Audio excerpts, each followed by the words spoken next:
So ఈ ప్రశ్నలు అడిగే వాళ్ళు అవతలోళ్ళని విసుక్కునేస్తున్నారు ఏం చెప్పటం లేదని. అసలు ప్రశ్న అడగమని ఎక్కడ చెప్పాడు ఆయన? మీరు రెడీ అవ్వండి అని చెప్పాడు. సో ఇలాంటి ప్రశ్నలు వస్తున్నాయి. ఈ రకంగా ప్రవర్తిస్తున్నారంటే మీలో ఖచ్చితంగా కుంభకర్ణుడి లక్షణాలు ఉన్నట్టే.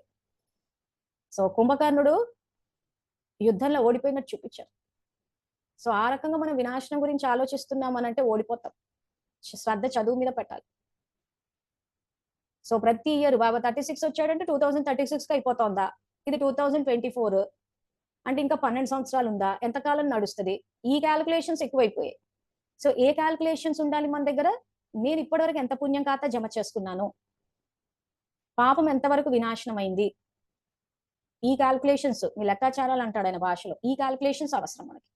ఈ క్యాలిక్యులేషన్స్ పెట్టుకుంటే ఏమవుతుందంటే మొత్తం పుణ్యం ఖాతాతో వెళ్తాం, మొత్తం పాపం సమాప్తి చేసుకుని శిక్షలు లేకుండా.